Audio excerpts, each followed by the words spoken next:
সুপ্রিয় দর্শক শ্রোতা, সবাইকে শুভেচ্ছা। বাংলাদেশে এখন ভোর 4টা 27। এই সময় বাংলাদেশে মানুষ তো ঘুমিয়ে পড়ার সময়, কিন্তু আমাদের যেহেতু ঘোষণা দিয়ে ফেলেছি আমরা লাইভ সম্প্রচারে, আমাদের অতিথি ফ্রান্স থেকে ডক্টর বিল্লাহ, আজকে উনি লিখেছেন মাসুম বিল্লাহ। ঘুম থেকে তুলেছি, তাই না মাসুম? আমাদের এখানে ঘুমোতে যাবার সময়, অলমোস্ট ঘুমানোর সময়, কিন্তু মানে in our understanding of life the night is too young. আপনার ওখানে শুরু আর আমার এখানে সব সকাল 8টা 27। আমরা কাজ থেকে আমার সকাল 6টায় আমার শিফট শেষ হয়েছে। তারপর আসা, সোমবার সকাল, অনেক ট্রাফিক। মাসুম বিল্লাহ, আমরা আসলে মূল আলোচনাতে চলে যাই। অনেকগুলো প্রসঙ্গ সামনে। সবচেয়ে টাটকা বিষয় হচ্ছে প্রধানমন্ত্রী শেখ হাসিনা একটা বক্তব্য, তিনি অনলাইনে প্রায় কথা বলেন। এই বক্তব্যটা একটু অন্যরকম। আওয়ামী লীগের নেতা কর্মীদের জন্য অনেক মেসেজ আছে এখানে। এবার প্রথমবার উনি বললেন 1 বছর পরে এসে যে প্রত্যেক করেন, কিন্তু তিনি একটা সবার ভোটের এটা এমন একটা ইলেকশন চান। ইলেকশনটা চান আবার কেয়ারটেকার গভর্নমেন্টের অধীনে, ইউনিসের অধীনে না। ইউনিসকে জঙ্গি ইউনিস বলেছেন, কেয়ারটেকার গভর্নমেন্টের ইলেকশনের জন্য বলেছেন। এইসব কথাবার্তা বাংলাদেশে অনেক কথাবার্তা, রাষ্ট্রপতির ছবি থাকবে না, রাষ্ট্রপতি থাকবেন, এমন নানা কিছু। আপনি শুরু করেন, আপনি প্রাইম মিনিস্টার দিয়ে শুরু করেন। বাড়ি ভাই, আপনাকে অনেক ধন্যবাদ জানাচ্ছি, এবং আপনার মাধ্যমে আমাদের যারা দর্শক শ্রোতা আছেন, যুক্ত হবেন বা হয়েছেন, বা এমনকি আমরা যখন শেষ করব অনুষ্ঠান তারপরেও এটা দেখার সুযোগ থাকবে, সবাইকেই আমার অন্তরের অন্তঃস্থল থেকে শুভেচ্ছা জানাচ্ছি। এখন আপনি যে শুরুতেই যে প্রসঙ্গের অবতারণা করলেন, এটা প্রধানমন্ত্রী শেখ হাসিনা আগেও কিন্তু ইঙ্গিত দিয়েছিলেন যে তার পদত্যাগপত্রটি তিনি দেননি। এমনকি রাষ্ট্রপতিও স্পষ্টভাবেই একবার বলেছিলেন যে কই পদত্যাগপত্র তো তার কাছে নাই, তাকে বলা হয়েছে যে পদত্যাগ করেছেন। So in constitutional process, as a law student, as a law academic, আমরা সন্তুষ্ট হতে চাইব যে সাংবিধানিক যে ধারা আছে সেই ধারা অনুসারে তিনি স্পষ্টতই পদত্যাগ করেছিলেন। কিন্তু যেহেতু তিনি বলছেন তিনি করেননি, তাহলে এটার একটা ব্যত্যয় ঘটেছে। তো ভবিষ্যতে যখন এটা নিয়ে আরো গবেষণা হবে বা এর সাংবিধানিকতা প্রশ্নে কেউ ঔৎসুক্য থাকবে, তখন এই প্রশ্নটি অত্যন্ত প্রাসঙ্গিক আকারে বিবেচিত হবে। আরেকটা হচ্ছে যে নট অনলি রেজিগনেশন লেটার, আপনি যদি যুক্তিটাকে আরেকটু প্রসারিত করেন, তাহলে তার যে সিচুয়েশন, সেই সিচুয়েশনটাকে আমরা বলি কন্ডাক্ট। যদি কন্ডাক্ট অনুসারেও ধরে নিই যে দিস ইজ এ রেজিগনেশন, কিন্তু তারপরে যে কনস্টিটিউশনাল প্রসেস, সেটাও কিন্তু লঙ্ঘিত হয়েছে, মানা হয়নি। বিকজ প্রধানমন্ত্রী যখন লিখিতভাবে রেজিগনেশন দেন, তখন আর একটা ব্যাপার থাকতে হয় সাংবিধানিক আইনে। সেটা হচ্ছে রাষ্ট্রপতিকে লিখিতভাবে পরামর্শ দিতে হয় সংসদ ভেঙে দেবার। তাহলে লিখিতভাবে সংসদ ভেঙে দেওয়ার পরামর্শটিও এখানে অনুপস্থিত, একেবারে চাক্ষুষভাবে অনুপস্থিত। সেটি আবার কি করা হলো, পরবর্তীতে তাকে ফোর্স করে তাকে পার্লামেন্টটা ভেঙে দেওয়া হলো। কিন্তু আপনি জানবেন যে সংসদীয় গণতন্ত্রে প্রধানমন্ত্রী যখন পদত্যাগ করেন, তখন নেক্সট যিনি মেজরিটি কমান্ড করেন, the president invites him to constitute the government, যেহেতু কেয়ারটেকার গভর্নমেন্টের প্রভিশনটা ছিল না, সেটি লঙ্ঘিত হলো। তৃতীয় অপশন, যেটা প্রো প্রোটেস্টার্স, যারা আন্দোলনমুখী, তারা যে যুক্তিটা দিয়েছিলেন যে এটা একটা বিপ্লব, এটা একটা রিভলিউশন। সুতরাং আন্ডার রিভলিউশনারি সার্কামস্টেন্সেস কোনো একটা গভর্নমেন্ট ইনস্টল হতে পারে। এটার দৃষ্টান্ত ইতোমধ্যেই আমাদের এই ভারতীয় উপমহাদেশে পাকিস্তান বা বাংলাদেশেও ইতোপূর্বে দু একবার দেখা গেছে এবং আফ্রিকান কিছু কান্ট্রিতে দেখা যেত। কিন্তু সাংবিধানিক আইনের ছাত্ররা সবাই জানেন যে আইয়ুব খানের সামরিক শাসনের যে রিভলিউশনারি লিগালিটি বা এইটার আর একটা নাম আছে, সেটাকে বলা হয় স্টেট নেসেসিটি। এই ডক্ট্রিনটাকে এটা চিফ জাস্টিস মুনির পাকিস্তানের, তিনি প্রথমে ভ্যালিড ঘোষণা করেছিলেন। কিন্তু সেই পাকিস্তানের সুপ্রিম কোর্টই 1972 সালে নতুন একটা মামলায়, বাংলাদেশ তখন আবার স্বাধীন হয়ে গেছে ওই পাশে, তখন সেখানে জুলফিকার আলী ভুট্টোর বা ইয়াহিয়া খানের সামরিক শাসনের বৈধতার প্রশ্ন উঠেছিল। তখন আদালত এই স্টেট নেসেসিটি বা এই রিভলিউশনারি লিগালিটি এটাকে অবৈধ ঘোষণা করেছিলেন। তাহলে দাঁড়াচ্ছে তার পরবর্তীতে আরো অন্যান্য মামলাতেও জেনারেল জিয়াউল হকের সামরিক শাসন, পারভেজ মুশারফের সামরিক শাসন। সো দেখা যায় যে আমাদের দেশ, এই উপমহাদেশের সুপ্রিম কোর্টগুলো এই ধরনের রিভলিউশনারি লিগালিটিকেও অবৈধ ঘোষণা করেছেন এবং আমাদের কোর্টও বিভিন্ন মামলাতেও জেনারেল জিয়া, জেনারেল এরশাদের যে সামরিক শাসন প্রসূত যে বৈধতা, সেই বৈধতাকে গ্রহণ করেননি এবং সেটাকে আনকনস্টিটিউশনাল ঘোষণা করা হচ্ছে। তাহলে দেখা যায় যে প্রফেসর ইউনূস নেতৃত্বাধীন যে সরকার গঠিত হয়েছিল সেটি সম্পূর্ণভাবে অবৈধতার উপরে দাঁড়িয়ে আছে। এমনকি সর্বশেষ একেবারে থিন লেয়ারও যদি আমরা ধরে নিই যে হ্যাঁ, এরকম একটা সরকার কিছুটা হলেও দরকার ছিল, কিন্তু তারা নাম নিয়েছিলেন চিফ অ্যাডভাইজার, নাম নিয়েছিলেন উপদেষ্টা। এ থেকে বোঝা যায় যে 90, 96, 2001 বা 2007-08 এই সময়ের যে তত্ত্বাবধায়ক সরকার, সেই আদলটা নিতে চেয়েছিলেন, কিন্তু তার ট্র্যাডিশনাল টাইম তো 3 মাস। So that has surpassed long ago. So the government has lost totally its legality, constitutionality, and it is function on nullity, শূন্যতার উপরে কাজ করছে। সুতরাং এইটা একটা গুরুত্বপূর্ণ বিষয় যেটা আরো আমরা বুঝতে চাইবো ভবিষ্যতে। এখন আপনি রাজনীতিক একটা ভায়াবিলিটির প্রশ্নে আসেন, যেটি শেখ হাসিনা খুব গুরুত্বপূর্ণ আকারে গতকাল বলেছেন যে এটা বোধহয় আওয়ামী লীগের উজ্জীবন প্রশ্নে খুব জড়িত ছিল যে হোয়াট নেক্সট, তাই না? Apart from all those debates, এই ডিবেটগুলো তো কিছুটা হলেও অতীত হয়েছে, তাই না? এবং এই ডিবেট করে আওয়ামী লীগের এই মুহূর্তে তেমন বড় কোনো লাভ হবে না। তাদেরকে বক্তব্য দিতে হতো যে তারা নির্বাচন প্রশ্নে বা তাদেরকে নিজেকে উজ্জীবন প্রশ্নে কি ভাবছেন। সেই অর্থে আমরা দেখতে পাচ্ছি যে তারা নির্বাচনে অংশগ্রহণ করতে চান। একটা গুরুত্বপূর্ণ বিষয় খেয়াল করেন, আগে শেখ হাসিনার আমলে যে নির্বাচনগুলো হয়েছে সেখানে প্রধান বিরোধী দল বিএনপি বা অন্যান্য পার্টি যথা জামাত ইসলামী তারা নির্বাচনে অংশগ্রহণ করতে চাইতো না। সরকার তাকে নির্বাচনে আনতে চাইতেন কিন্তু তারা চাইতেন না। সো টোটালি তারা কোঅপারেট করতেন না। কিন্তু এখানে আওয়ামী লীগের একটা স্ট্যান্ড তারা ইন্ডিকেট করছেন যে তারা নির্বাচনে আসতে চান। সুতরাং যে অবৈধতার উপরে এই পার্টিটাকে ব্যান করা হয়েছে তার যেহেতু লিগালিটি নাই, সেইটাকে তারা প্রথমে ডিসকার্ড করতে চাইবেন। দ্বিতীয়ত, they will manifest their intention to participate in the election, giving a clear signal, look, আমরা রাজনীতির মাঠে আছি। প্রবাবলি এই আকাঙ্ক্ষাটা গত 15ই আগস্ট পালনের যে ওভারওয়েলমিং সাপোর্ট এবং সারা মানুষের মধ্য থেকে এসছে, আওয়ামী লীগকে সম্ভবত সেইটাই উৎসাহিত করে থাকবে।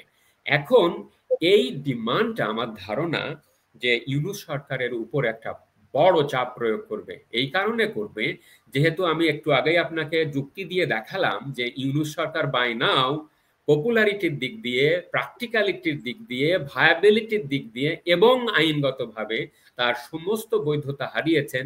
এবং হাইকোর্ট সম্প্রতি একটা প্যারালাল মামলাতে কেয়ারটেকার গভর্নমেন্ট সিস্টেমকে রিভাইভ করেছেন, যদিও রিভিউ একটা পিটিশন আলাদা মামলায় আছে, কিন্তু for the sake of argument আমরা ধরে নিচ্ছি যে there is a political potential of reinstating the caretaker government.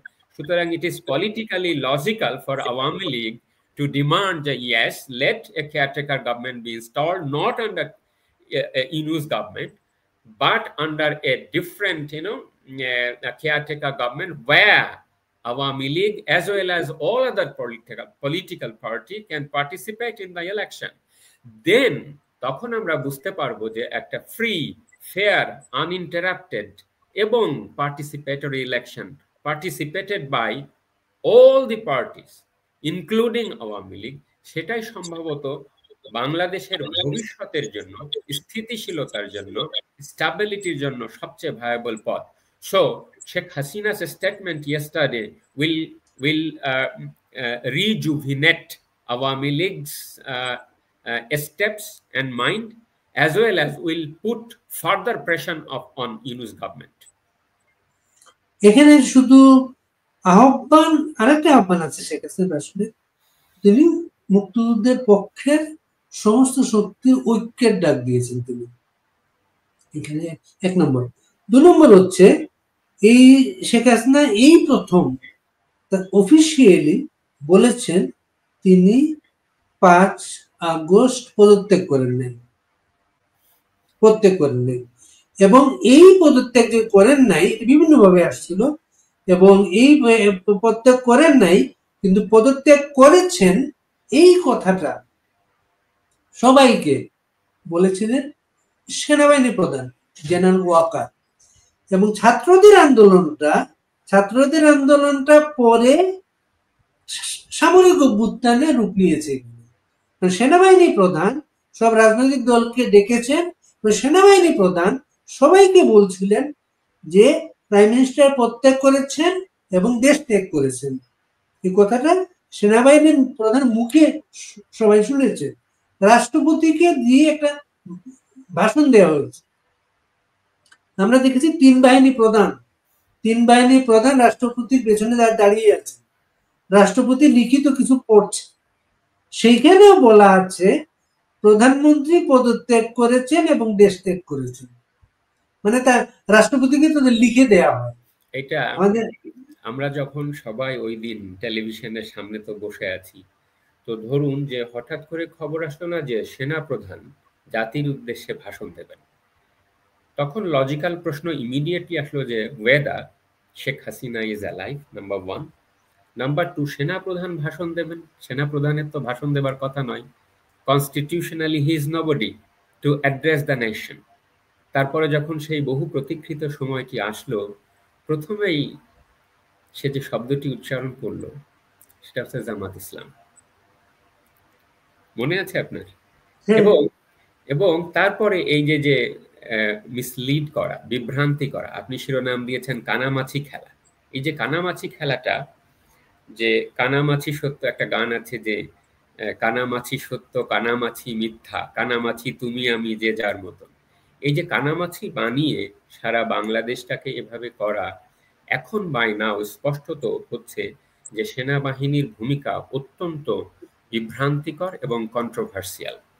এবং জনশ্রুতিতে আপনি দেখবেন যে জেনারেল ওয়াকার রীতিমতো প্রধানমন্ত্রী শেখ হাসিনার সঙ্গে তথা বাংলাদেশের সঙ্গে এক ধরনের বিশ্বাসঘাতকতা করেছেন। এবং বিশ্বাসঘাতকতা, আমি কানামাছিটা আর একটু বলি। কানামাছিটা হচ্ছে তিনি এক জায়গায় একরকম কথা বলেছেন। 4 আগস্ট রাতে তিনি প্রধানমন্ত্রী শেখ হাসিনা এবং তার পুরো দায়িত্বশীল মন্ত্রী পরিষদকে বলেছেন যে 5 আগস্ট সমস্ত নিরাপত্তার দায়িত্বটা তার। কানামাছি খেলা কিন্তু এটা। আবার এখান থেকে বেরিয়ে গিয়ে সেনা ভবনে গিয়ে এখন খালেদা জিয়া নিরাপত্তা উপদেষ্টা তিনি রাওয়া ক্লাবের বৈঠকে বলছেন 4 আগস্ট রাত 12:20 সেনাবাহিনী প্রধান তাকে ফোন করেছে। সেনাবাহিনী প্রধান ফোন করে তাকে বলেছেন আপনি আগামীকাল সকাল 10টার দিকে আসবেন। উনি সকাল 10টার দিকে গিয়েছেন। 10টার দিকে যাওয়ার পরে তিনি বলছেন যে উনি কিছু সিদ্ধান্ত নিয়েছেন হচ্ছে আর রক্তপাত দেখতে চান না, তিনি ক্ষমতা গ্রহণ করবেন না, দেশে একটা ইন্টারিম গভর্নমেন্ট হবে, সিদ্ধান্ত নিয়েছেন। এবং তার মাধ্যমে রাজনৈতিক দলগুলোকে বৈঠকে ক্যান্টনমেন্টে ডাকা হয়। ক্যান্টনমেন্টে ডাকার পরে এই সেনাবাহিনী প্রধান সবাইকে প্রথম যে মিথ্যা কথাটা বলেন, আপনি খুব মিথ্যা শব্দটা খুব হার্ড হয়ে যায়, আমরা অসত্য বলতে পারি। এটা প্রথম যে মিথ্যা শুরু করেন যে প্রাইম মিনিস্টার পদত্যাগ করেছেন এবং দেশ ত্যাগ করেছেন, এখান থেকে শুরু। কারণ প্রথম অন্য কোনো সোর্স ছিল না এই তথ্যটা শোনা। রাজনীতিবিদরা তার কাছে শুনলেন, রাষ্ট্রপতিকে দিয়ে বলানো হলো, এবং 3 দিনের মাথায় একটা গভর্নমেন্ট ফর্ম হলো, কিন্তু ওই জায়গাটা প্রধানমন্ত্রী পদত্যাগ করেন। তো একটা বিয়েতেও তো কবুল বলে যে শব্দটা আছে, কবুল, কবুলের মাধ্যমে আমাদের বৈধতা দেওয়া হয়, আমার সম্মতি আছে। হ্যাঁ, এই যে সবাইকে কবুল কবুল করে গেলেন, কেন আমার সে খেলা পুরি পরাজগার মানুষ। কিন্তু আপনি আরেকটু দেখেন যে এই সকাল 11টা পর্যন্ত যে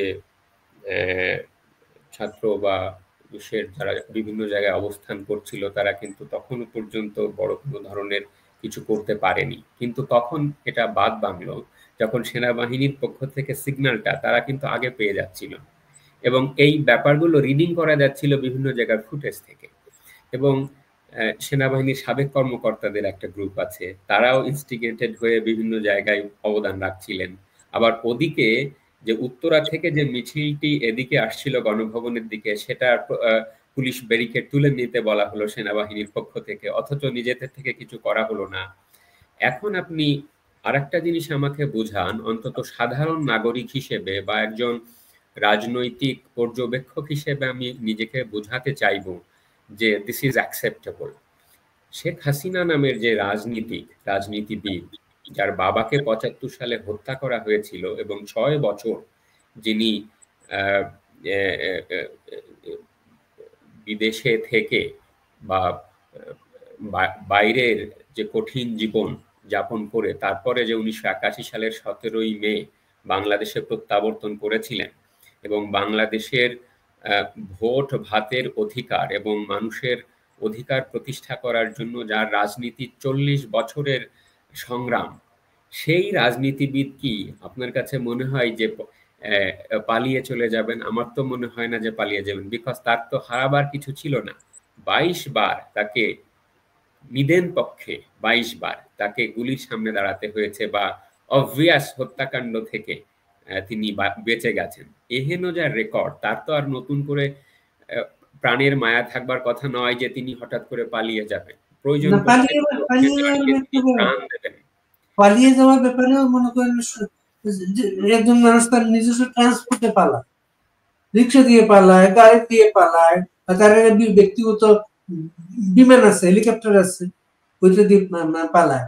এখানে 7 জন সেনা কর্মকর্তা, তার মিলিটারি সেক্রেটারি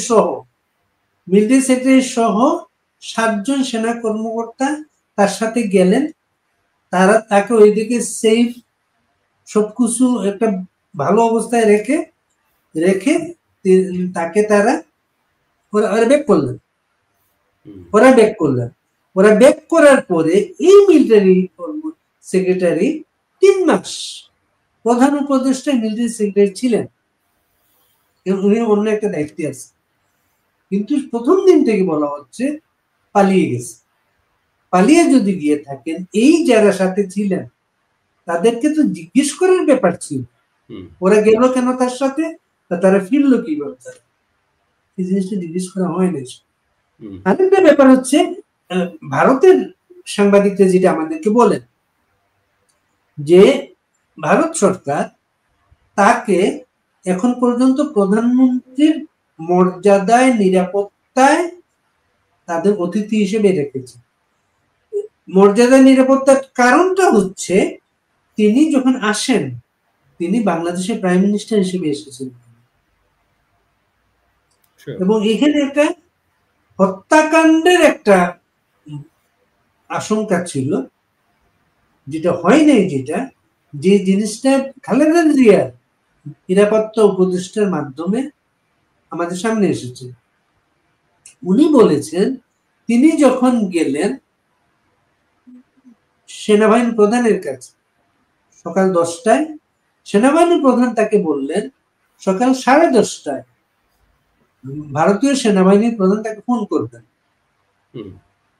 ওই ফোনে যে কথাবার্তা হলো যে তাকে নিরাপত্তা সহ নিয়ে আসতে হবে, তাকে কোনো ধরনের অন্য কিছু করা যাবে না। এই ধরনের পরিস্থিতিতে সেনাবাহিনী কি করে সাধারণত? সেনাবাহিনীর ইতিহাসটা কি বাংলাদেশ? দুজন রাষ্ট্রপতি সেনাবাহিনীর হাতে নিহত হয়েছে। অনেক দূর জল কিন্তু 1 বছরে অনেক অনেক ভাবে গড়িয়েছে। একটা জিনিস যোগ করতে চাই আপনার এই আলাপের সঙ্গে, সেটা হচ্ছে এই যে ভারতের আশ্রয় দেবার ব্যাপারটা, এর একটা আন্তর্জাতিক আইনি দিক আছে। দিকটা ওই সময় আপনার মনে আছে যে ওখানকার ফরেন মিনিস্টার, প্রাইম মিনিস্টার, এমনকি কংগ্রেসের নেতৃবৃন্দ রাহুল গান্ধী সবাই যৌথ বৈঠক করে তারা এই সিদ্ধান্তটি নিয়েছিলেন। সুতরাং হ্যাঁ, irrespective of any political party, যে দলই ভারতের ক্ষমতায় থাকুক না কেন, এই স্ট্যান্ডটাই তারা নিতেন, কেননা এই গণতান্ত্রিক প্র্যাকটিসটা ভারতের গণতন্ত্রের ক্ষেত্রে স্বতন্ত্র। আর একটা হচ্ছে যে আমি একটা ইন্টারভিউ দেখেছিলাম, তখন শশী থারুরকে ইন্টারভিউ করছিলেন একজন সাংবাদিক, কোন পত্রিকার সাংবাদিক আমার মনে নাই, বাট উনি তো জাতিসংঘে কূটনীতি করেছেন অনেকদিন যাবৎ, তার ভাষা চয়ন এবং বক্তৃতার মান অনেক উচ্চ। তো শশী থারুর ঠিক এরকম একটা শব্দ ব্যবহার করেছিলেন যে not granting asylum or protection to Sheikh Hasina ji would have been opposed to Indianness. আমাদের যে ভারতত্ব, আমাদের যে ভারতীয় সংস্কৃতি, যে মূল্যবোধ, তাকে আশ্রয় দেওয়া, প্রোটেকশন না দেওয়া হবে আমাদের সেই ইন্ডিয়াননেসের পরিপন্থী। এখন এমনকি এটা, এই যুক্তিটা, এটা যদি শেখ হাসিনা না হয়ে অন্য যে কোনো দেশের রাষ্ট্রপতি বা প্রধানমন্ত্রী বা এরকম কোনো ব্যক্তি হতেন, তাহলে ইন্ডিয়ার আইনি সংস্কৃতিতে, ইন্ডিয়ার যে অরিজিনাল পলিটিক্যাল সংস্কৃতিতে এটা রয়েছে। এই জিনিসটা আমাদের বুঝতে হবে যে ইট ইজ নট, হয়তো শেখ হাসিনার জন্য, যেহেতু তার সম্পর্ক ইন্দিরা গান্ধী থেকে শুরু করে ভারতীয় নেতৃবৃন্দ, বড় বড় রাজনীতিক, আপনি যার নামই করবেন না কেন তার সঙ্গে বড় হৃদ্যতা, কেননা বঙ্গবন্ধু শেখ মুজিবের মেয়ে, সেজন্য তো আলাদা সম্মান আছেই। প্লাস পাশাপাশি এই লিগাল এই ব্যাপারটা আমরা সবসময় উপেক্ষা করে যাই যে irrespective of any other thing, ভারতের গণতন্ত্রের বা তাদের যে আইনি সংস্কৃতি, এই কালচারের এই ব্যাপারটা সবসময়ই ছিল। দালাই লামার ক্ষেত্রেও আমরা এটা অনুসৃত হতে দেখি। এমনকি বাংলাদেশের অন্য রাজনৈতিক দলের কোনো নেতৃবৃন্দও যদি হতেন, তাহলেও কিন্তু তারা সেই সমান প্রোটেকশনই পেতেন। That is the provision of international law. এবং ভারত সরকার যেমন সবাই মিলে সিদ্ধান্তটা নিয়েছে, তারা ভারতের পররাষ্ট্রমন্ত্রী সংসদ ঘোষণা দিয়েছেন, তাদের গেস্ট, তারা একজন গেস্ট রিসিভ করেছেন, তারা সংসদে এটা ঘোষণা দিয়েছে। এবং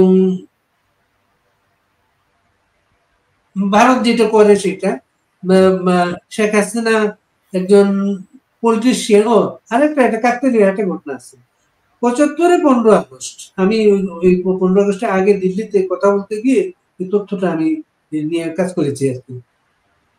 75-এ 15 আগস্ট ভারতের তো 15 আগস্ট তাদের স্বাধীনতা দিবস। স্বাধীনতা দিবস যখন দিল্লিতে ঢাকার খবরটা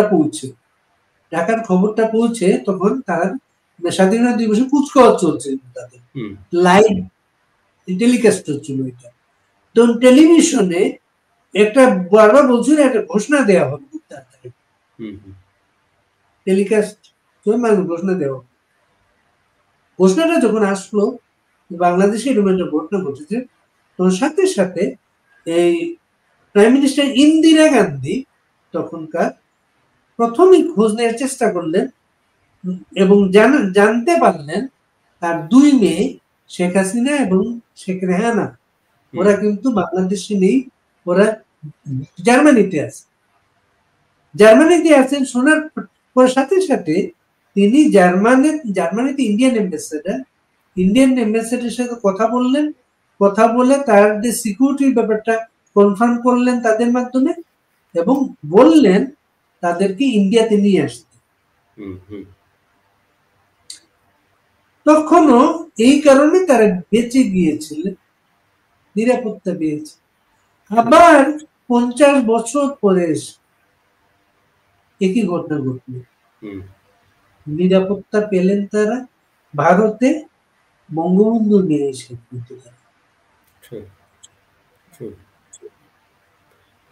একটা বিষয় মনে পড়লো আপনার এই কথা থেকে, জাস্ট একটু যুক্ত করছি। এটা আমি যে পয়েন্টটি উল্লেখ করছিলাম যে রাজনীতির পাশাপাশি বা সংস্কৃতিগত উপলব্ধির পাশাপাশি বা বৃহত্তর ভারতবর্ষের ফ্র্যাটার্নিটির পাশাপাশি ইন্ডিয়ার একটা আইনি পার্সপেক্টিভ আছে বাংলাদেশ বিষয়ে। সেটা বাংলাদেশের স্বীকৃতি প্রশ্নে আমি দেখি সুব্রত রয় চৌধুরী নামে যে কলকাতার আইনজীবী ছিলেন, যিনি বাংলাদেশের স্বীকৃতির প্রশ্নে আন্তর্জাতিক আইনের দৃষ্টি থেকে বই লিখেছেন। সেই বইতে আমি পড়েছি যে 6 ডিসেম্বর যখন ইন্দিরা গান্ধী লোকসভায় বক্তৃতা দেন, সেই বক্তৃতায় ভারত বাংলাদেশকে স্বীকৃতির সিদ্ধান্ত গ্রহণ করে। তো সেখানে তো আমরা নর্মালি আমাদের দেশের ছেলেমেয়েরা পড়ে যে এটা ভারত তার রাজনৈতিক স্বার্থে স্বীকৃতি দিয়েছে, কিন্তু আন্তর্জাতিক আইনের একজন ছাত্র হিসেবে বা সাংবিধানিক আইন বিজ্ঞানের একজন ছাত্র হিসেবে আমি আরো একটু ডিপ অ্যানালাইসিস করে দেখেছি যে এখানে শ্রীমতী গান্ধী বাংলাদেশকে স্বীকৃতি দেবার জন্য 3টি যুক্তি উপস্থাপন করেন, এবং 3টি যুক্তি আইনি যুক্তি। সেই ভাষণটির খসড়া লিখিত আকারে ইন্টারনেটে পাওয়া যায়। একটা হলো আমেরিকার যে স্বাধীনতার ঘোষণাপত্রের লেখক থমাস জেফারসন, এই থমাস জেফারসনের একটা নীতি ছিল will of the people represented, মানে জনগণের ইচ্ছার প্রতিফলন। আমেরিকা যেহেতু বাংলাদেশের স্বাধীনতার বিরোধী ছিল, মানে বাংলাদেশ স্বাধীন হোক চায়নি তারা, কিন্তু আমেরিকাকে দিয়েই আমেরিকাকে বধ করবার জন্য তিনি জেফারসনিয়ান প্রিন্সিপাল ইনভোক করেছিলেন, যে উইল অফ দ্য পিপল, অর্থাৎ পূর্ব পাকিস্তানের মানুষের যে উইল, সেই উইলটা রিপ্রেজেন্ট করে হচ্ছে আওয়ামী লীগ, সুতরাং তাকে আমরা স্বীকৃতি দেব, নাম্বার 1। নাম্বার 2, তিনি আরেকটা টেস্ট দিয়েছিলেন যে ইফেক্টিভ কন্ট্রোল টেস্ট, অর্থাৎ যে সরকার ক্ষমতায় আছে সেই সরকারটি পুরো টেরিটরির উপরে তার নিয়ন্ত্রণ প্রতিষ্ঠা করে কিনা, যেটি প্রাইম মিনিস্টার তাজউদ্দিন আহমেদ যখন তার সঙ্গে সাক্ষাৎ করবেন তখনও তিনি সন্তুষ্ট হতে চেয়েছেন। সেকেন্ডলি, পুরো বাংলাদেশের যে ইলেক্টেড রিপ্রেজেন্টেটিভস, তারা যে আন্তর্জাতিক আইনের দৃষ্টিতে একটা বৈধ সরকার, সেই দৃষ্টিভঙ্গি থেকে তিনি এই ইফেক্টিভ টেস্টটির দ্বিতীয় আর্গুমেন্ট দেন।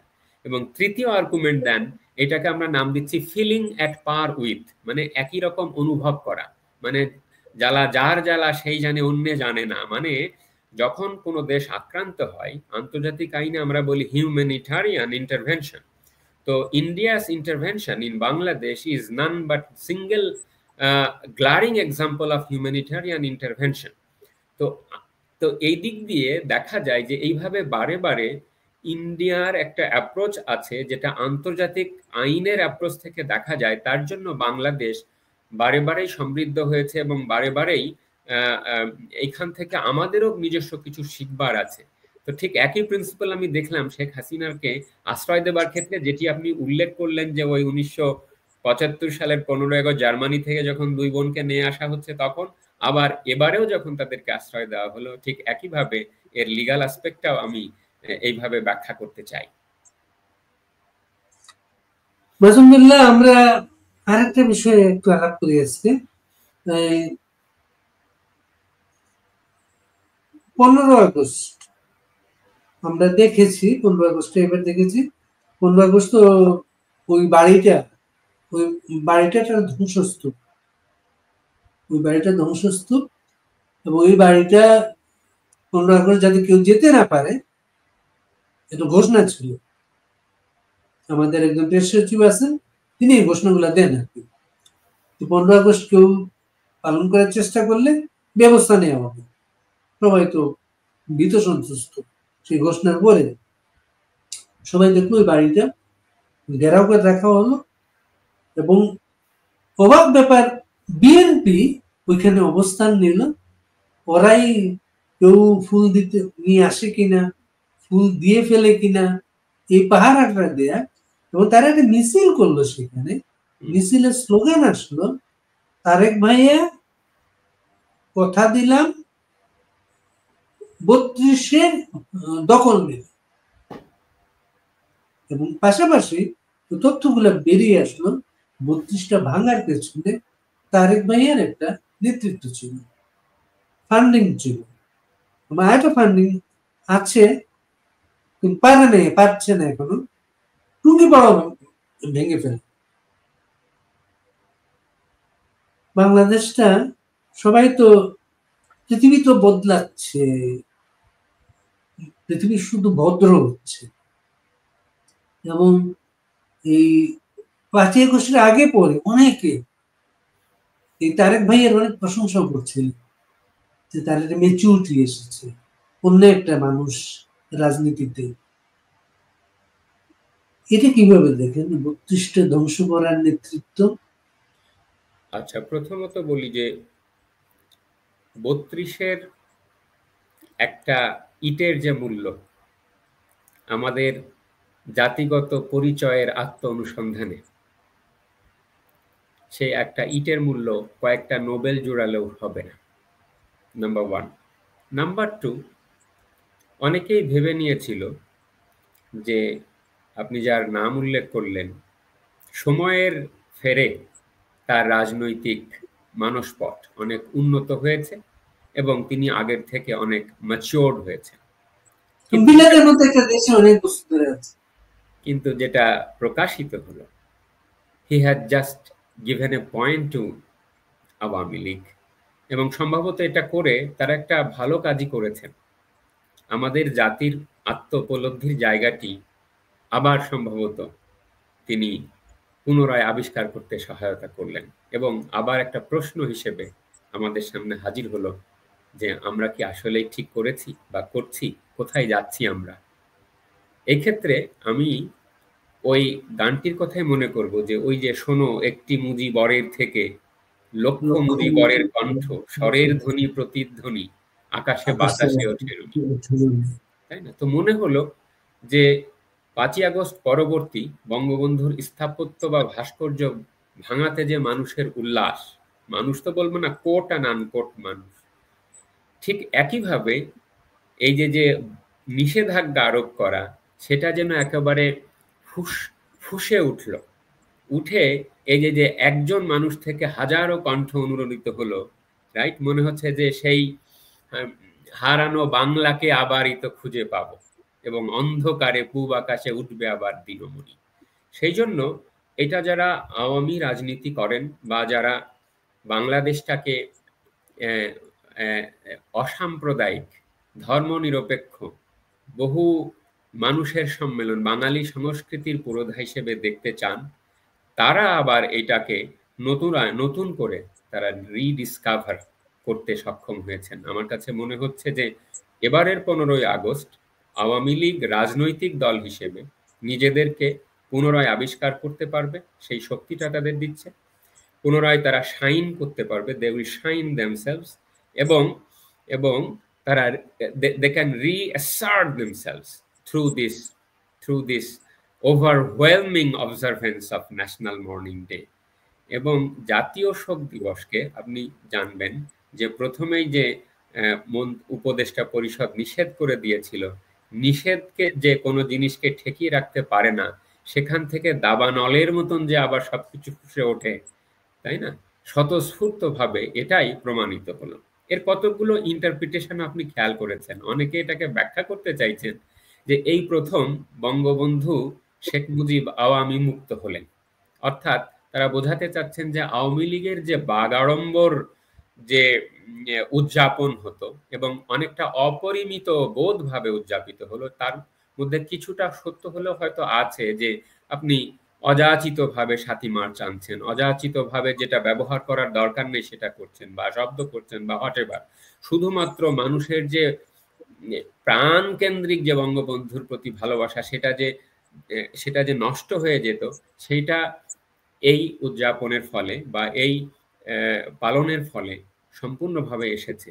এবং এও সম্ভবত আপনি লক্ষ্য করেছেন যে এবারে যারা স্ট্যাটাস লিখেছেন ফেসবুকে, একজন বঙ্গবন্ধুর মুখ শতভাবে নতুন নতুন মানে নিয়ে মানুষের সামনে সে ধরা দিয়েছে, এবং বার্তাগুলোতে গভীর সব ইঙ্গিত ছিল। সেখানে যেমন আবেগ ছিল, সেখানে তেমন হিস্ট্রি ছিল, সেখানে আফসোস ছিল, সবকিছুর সমন্বয়ে এই যে যে লাখ লাখ কোটি কোটি, এমনকি এ পর্যন্ত হিসেব দেখেছি যে প্রায় 27 লাখ পোস্ট এবং মন্তব্য প্রায় 3 কোটি 4 কোটি, এই যে যে একটা হিসেব আমরা দেখতে 27 পাচ্ছি। লাখ 11 ঘন্টায় 27 লাখ স্ট্যাটাস, এবং হচ্ছে এই কয়েক কোটি, সংখ্যাটা মনে নেই, কয়েক কোটি ইয়ে এসেছে, এটা এসেছে সেটা। আর ওই যে আপনি যেটা বললেন যে যেমন মুক্তিযুদ্ধের জয় বাংলা জয় স্লোগান দুটা মুক্তিযোদ্ধারা শপথের মতো ছিল। ক্যাম্প থেকে যখন রওনা দিত তারা এই স্লোগান দিয়ে রওনা দিত, যুদ্ধ শেষে এই স্লোগান দিয়ে ফিরত তারা। আওয়ামী লীগ তো কাউকে বলে নাই কোনোদিন যে এই স্লোগানকে ব্যবহার করতে পারবে না, ব্যবহার করতো না তারা। এবং এইবার এই বাধা দিতে গিয়ে সর্বজনীন একটা রূপ গেল এই দিনটা।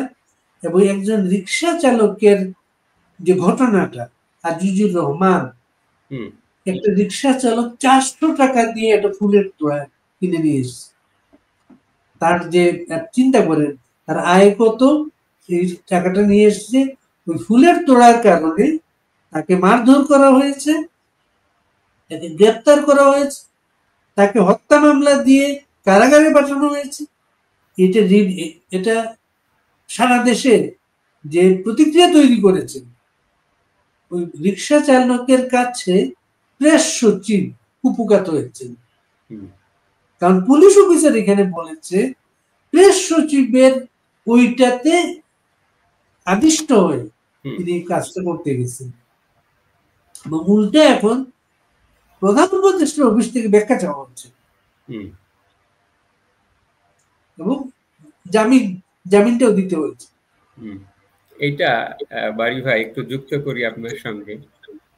এই যে সরকার ব্যাখ্যা চায় আর পুলিশের কাছে ব্যাখ্যা চায় যে কেন কিভাবে তাকে গ্রেফতার করা হয়েছে, এটা এত হাস্যকর আইনিভাবে এবং যুক্তির দিক নিরিখে যে ওই পুলিশও কিন্তু সরকার। তুমি নিজেই সরকার, তুমি ব্যাখ্যা করতে, এটা বড় জোর কি করতে পারে জুডিশিয়ারি, কোর্ট ব্যাখ্যা চাইতে পারে যে হেই এক্সিকিউটিভ, এই পুলিশ, এই স্বরাষ্ট্র মন্ত্রণালয়, এই সচিব, তুমি অমুক ব্যক্তিকে কেন গ্রেফতার করেছো, under what circumstances explain me, এবং ওই ব্যক্তিকে প্রডিউস করো। তো যাই হোক, ধন্যবাদ দিই যে জুডিশিয়ারি অন্তত 1 বছরের মধ্যে জামিন টামিন তো আল্লাহর রহমতে কিছু দেয় না, এবং আমাদের সংবিধান বা আইন পড়ানোর একেবারে আজিজ ভাইকে যে জামিন দিয়েছে এইটা বড় একটা সওয়াবের কাজ করছে। এখন আপনাকে একটা সিরিয়াস কথা বলি, যে একজন ব্যক্তি বললেন যে আওয়ামী লীগের এই আজিজের কাছ থেকে শেখা দরকার, আজিজদের কাছ থেকে শেখা দরকার। কেননা আওয়ামী লীগ হচ্ছে আজিজদের পার্টি সংগঠন, দলটা আজিজদের পার্টি ছিল, এই পার্টিটা আজিজদের পার্টি ছিল, আজিজদের পার্টি ছিল, এবং আওয়ামী লীগকে বাঁচিয়ে রেখেছে, তাই না? আপনি দেখবেন যে বামেরা অনেক সময় খুব মায়া কান্না করে যে না, বঙ্গবন্ধুকে তো আওয়ামী লীগই হত্যা করেছে অতিরঞ্জিত করে, বা এটা করা কি ঠিক হয়েছে, বা শেখ হাসিনা নাকি আওয়ামী লীগের কি বঙ্গবন্ধুর ইমেজ নষ্ট করেছে। তুমি কে হে? Tell me your contribution. বঙ্গবন্ধুকে বাঁচিয়ে রেখেছে এই আজিজের মতো শ্রমজীবী মানুষ, বা ওই মাথায় লাল ফিতে বাঁধা ওই ছাত্রলীগের তরুণ কর্মীরা যারা ওই মিছিলে গিয়ে বলতো যে লাল সালাম, মানে লাল গোলাপ শুভেচ্ছা, অথবা যারা জেল খেটে যেত, অথবা ওই গ্রামের সেই ব্যক্তি আর্টিস্ট যে লিখতো যে ফাঁসির মঞ্চে দাঁড়িয়ে আমি বলবো বাংলা আমার ভাষা, বাংলা আমার দেশ, তাই না, বাংলা আমার জাতি, তাই না, এইভাবে কিন্তু বঙ্গবন্ধুকে তারাই বাঁচিয়ে রেখেছেন। আপনি আদা চাচার কথা স্মরণ করুন তো, যে এমন কোনো সমাবেশ বাদ দিত না, এবং সেই আদা চাচার করুণ মৃত্যু ঘটেছে 21শে আগস্টের বোমা হামলায়, আদা চাচার ঋণ কি আওয়ামী লীগ কখনো শোধ করতে পারবে? তাই না? আমি আমার গ্রামের এক রাঙা চাচার কথা জানি, আমরা রাঙা চাচা বলতাম। হ্যাঁ, বলতো কি যে বাবাজি জানো, গতকাল শেখ সাহেব আসছিলেন স্বপ্নে। কি করতেছে জানো, মাথায় মানে কাঁধে একটা ঝুলি নিয়ে তিনি বাড়ি বাড়ি যাচ্ছেন এবং খোঁজ খবর নিচ্ছেন, মনে হচ্ছে যে একজন দরবেশ। দরবেশ তিনি দাঁড়ে দাঁড়ে গিয়ে তিনি জিজ্ঞেস করছেন এবং বলছেন যে তোমরা কি আমাকে মেরে ভালো আছো? হ্যাঁ, এই যে যে আবেগপূর্ণ কথা। এবং সেই চাচা শেখ হাসিনাকে হাসেনা বলে ডাকতেন, চ হাসেনা। ইন্টারেস্টিংলি আপনি দেখবেন বঙ্গবন্ধুর অসমাপ্ত আত্মজীবনীতে শেখ হাসিনা বানানটি হাঁচু বা হাসেনা লেখা আছে। এই যে যে পিতৃতান্ত্রিক পিতৃ মানুষ, এই যে যে ভালোবাসা, এই ভালোবাসাটা এই সাধারণ মানুষদের থেকেই এসেছে। এবং আপনি আহমদ সাফার যে আলী কেনানের উপাখ্যান, এই গল্পটাতেও আপনি দেখবেন যে আলী কেনান সে যখন বঙ্গবন্ধু মৃত্যুর খবর, হত্যাকাণ্ডের খবর রেডিওতে প্রচার করা হচ্ছে, সে তখন বলল যে শেখ মুজিব বাইসা নাই, আমারও সমাজতন্ত্র হইল না, তাই না? সে তখন গ্রামে চলে গেল। তো এই যে যে সাধারণ মানুষ, সেইখানে শেখ মুজিব বাস করেন, সেখানে বঙ্গবন্ধু বাস করেন, সেখানেই বঙ্গবন্ধু তার জীবনের চেয়ে অনেক বড় হয়ে যান এবং এভাবেই তিনি সম্ভবত বারে বারে বাংলাদেশের জীবনে প্রাসঙ্গিক হয়ে উঠবেন। আপনি এই সুযোগ আরেকটু যোগ করি এই পর্বে, সেটা হলো আজকে 17ই, এখনো 17ই অগস্ট আছে, শামসুর রহমানের মৃত্যুদিন। আজকে অগাস্টে তো প্রচুর মানুষকে হারাল এবং অগাস্ট নানান কারণে আমাদের জাতীয় ইতিহাসে শোক, অনুতাপ, দুর্ঘটনা সবকিছুর সাক্ষী হচ্ছে। তো শামসুর রহমানের ইলেকট্রার গান বা আপনার একটা বিখ্যাত কবিতা আছে যেখানে বঙ্গবন্ধুর নাম না লিখেই বঙ্গবন্ধুর অমরত্বকে তুলে ধরা হয়েছে। 1996 সালে শামসুর রহমানের একটা কবিতা, অপূর্ব কবিতা বাড়ি ভাই। আমি কবিতা বারে বারে এই কারণে বলি যে এই এর শব্দ এবং ভাষার মাধ্যমে না বঙ্গবন্ধুর ভালোভাবে মানুষের বোধে আনা সম্ভব হয়। এবং ওই কবিতাটার নাম হচ্ছে গাছ, কফিন এবং নৌকা। আপনি অনুমতি দিলে আমি 1 মিনিটে সেই কবিতাটাকে জন্য খুব গল্প আকারে বলছেন যে একটা গাছ ছিল, কাঠুরে এসে গাছটা কাটলো, তারপরে একটা মিস্ত্রি আসলো, সে একটা কফিন বানালো। সেইখানে কফিনে এই ঘাতকরা কোনো একজন ব্যক্তির দেহাবশেষ সেখানে সে পুরলো বড় অবহেলায়।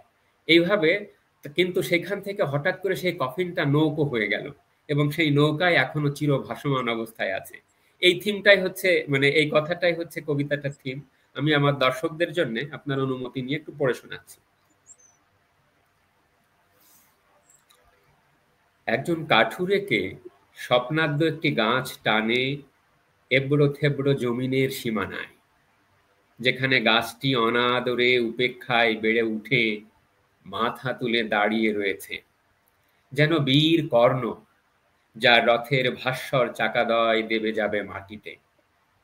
কাঠুরে কুঠারের আঘাতে আঘাতে গাছটিকে কাঠে রূপান্তর করে ঘর্মাক্ত শরীরে। একজন কাঠের মিস্ত্রি বসে থাকে কয়েকটি কাষ্ঠখণ্ড নিয়ে। সে তার নিজের ছায়া বিছিয়ে দিয়েছে কাঠের উপরে, আর 3টি খেয়ালি দাঁড় কাক ছায়াটিকে দ্রুত খণ্ড খণ্ড করে ধারালো চঞ্চুতে। ছায়াটির বিলাপে মিস্ত্রি কফিনের রূপ দেখে। অবশেষে তার শিল্প দক্ষতায় গড়ে ওঠে সাধারণ একটি কফিন, যার শূন্যতায় দীর্ঘশ্বাস, মরীচিকা, মার্সিয়ার পূর্বাভাস। কফিনে পুরল ওরা, ঘাতকেরা, তাকে অবহেলা আর অশ্রদ্ধায়। অথচ মহত্ব আর অমরত্ব তার 2 সহচর। তার উদ্দেশ্যে করল নিবেদন অপরূপ শ্রদ্ধাঞ্জলি। ঘাতকেরা সেই কফিনটিকে নিষিদ্ধ দ্রব্যের মতো পাচার করতে চেয়েছিল বিস্মৃতির বিয়াবানে। আর সে কফিন অলৌকিক প্রক্রিয়ায় একটি বিশাল সন্তরণশীল নৌকো হয়ে ভাসমান সবখানে সবখানে। কাঠুরে ও কাঠের মিস্ত্রি জনতার বিপুল তরঙ্গে মিশে সবিস্ময়ে নৌকোর আড়ালে একটি সুদীর্ঘ গাছ একটি কফিন দেখে বুকে এক রাশ উজ্জ্বলতা নিয়ে ঘরে ফেরে। এই যে বুকে এক রাশ উজ্জ্বলতা নিয়ে ঘরে ফেরে, ওই আজিজদের যারা রিক্সা চালায়, ওই আজিজদের দেখেই সাধারণ মানুষ যারা আওয়ামী লীগকে জনগণের সংগঠন হিসেবে দেখতে চাইতো, যাদের স্বপ্নের ভাঙন ঘটেছিল কিছুটা হলেও গত ১০-১৫ বছরের, অনুযোগেরও তো কমতি নেই, ঘাটতি নেই, কিন্তু এই এবারের ১৫ই আগস্ট আমার কাছে মনে হলো যে এটা দেখে যে এক রাশ উজ্জ্বলতা নিয়ে তারা ঘরে ফিরেছেন। আমার মনে হয় এখান থেকে আওয়ামী লীগ নিজেকে প্রশ্ন করুক এবং এখান থেকে আবার দিশে খুঁজে পাক। সেটি নিজের জন্য নয়, সেটি সম্ভবত বাংলাদেশের জন্যই। কেননা এই আজিজুররা এই আজিজুররা আওয়ামী লীগের বিপদে পড়ে তখন ফিরে আসে। আওয়ামী লীগ যখন ভালো থাকে দূরে সরে যায়, এবং এই সুযোগে একটু শেয়ার করি সবার সাথে। সেই আমরা তো ওইভাবে বড় হয়েছি, আমাদেরকে সবসময় বলা হয়েছে ইন্ডিপেন্ডেন্ট যে দেওয়া হয়েছে বিচার হবে না। আমাদেরকে বলা হয়েছে যে অভ্যুত্থান সফল হয় সেটা নাকি বিচার হয় না, যে অভ্যুত্থান ব্যর্থ হয় সেটা নাকি বিচার। ইন্ডেমনিটি দিয়ে বঙ্গবন্ধু হতে বিচার আটকে রাখা যায় নাই, আর ইন্ডেমনিটি দিয়ে এই পুলিশ হত্যার বিচারও আটকে থাকবে না। মাসুম বিল্লাহ, আপনি আইনের শিক্ষক বলে সুযোগ পেলে অনেক কিছু জানার চেষ্টা করি। একটা বিষয় খুবই আলোচিত প্রসঙ্গ এখন, ছবি, রাষ্ট্রপতির ছবি সব জায়গা থেকে নামিয়ে ফেলা হচ্ছে। বিভিন্ন দূতাবাস বলেছে মৌখিক নির্দেশে ছবিগুলো নামিয়ে ফেলা হচ্ছে। কোনো একটা, যেটা হয়তো আমরা খবরটা পাচ্ছি না, ভেতরে ভেতরে তো কোনো একটা কাজ চলছে। মার্কিন চার্জ অ্যাফেয়ার্স অনেকগুলা বৈঠক করেছেন, আসলে আমরা কোনো হয়তো আমরা জানবো। আপনি কিভাবে দেখেন বিষয়গুলোকে? এটা তো আবার ওই আবুল হাসানের কবিতার লাইন মনে পড়লো যে নিশ্চয়ই মারাত্মক কিছু ঘটছে কোথাও, তাই না? Back in the scene. তারা চায় যে সায়েমের মতন, সায়েমকে যেভাবে অস্ত্র ঠেকিয়ে একটা দস্তখত নিয়েছিল, তারা এরকম একটা কিছু চায়, কিন্তু সামহাওয়্যার হিসেব নিকেশ করে তারা সেটা পারছে না। তারা দেখবে যে এটা যদি তারা করে তাহলে নিজেরাই ফাঁদে পড়ে যাবে, কিন্তু কিছু একটা তারা করার চেষ্টা করছে অনেক আগে থেকেই। প্রথমে মুভ ছিল তাকে অপসারণ করবার, এবং যে ইঙ্গিত আপনি দিচ্ছেন যে চিফ জাস্টিসকে দিয়েও বারে বারে তারা চেষ্টা করাচ্ছেন যে একটা প্রভিশনস বের করা যায় কিনা, ছুতোই কোথাও তাড়িয়ে দিয়ে, তাই না? যে চিফ জাস্টিসকে যেহেতু স্পিকার নাই, এরকম অনেক ক্যালকুলেশনস তারা করছে। আজকে ঢাকা ইউনিভার্সিটির আরেকজন প্রফেসর শহীদুজ্জামান, তার কথাতেও আমি সেই অনুরণন দেখলাম, এবং অনুরণন তো বলবো না, এটা একটা পজিটিভ শব্দ হয়ে যায়, একটা আশকারা ছাত্রদেরকে দেওয়া। এই যে ছাত্রদেরকে আশকারা দেওয়া, হ্যাঁ, দিস ইজ সামথিং আনঅ্যাকসেপ্টেবল। একটা পর্যায়ে সম্ভবত আমাদের এসেছে তাদেরকে বাস্তবতাটা বুঝিয়ে বলা। স্টেট অফ দ্য আর্ট বারিফা একটা শব্দ আছে আমরা ব্যবহার করি, এবং কূটনীতিক পরিমণ্ডলেও এই শব্দটি ব্যবহার করা হয়, যে সর্বোচ্চ রাষ্ট্রীয় আচার বা ব্যবহার, এই বিষয়। হ্যাঁ, state of the art. State of the আর্টটা কি? আর্টটা হচ্ছে ইনভায়োলেবিলিটি অফ দি সভরেন, সার্বভৌমত্বের যিনি প্রতীক তার অলঙ্ঘনীয় সত্তা।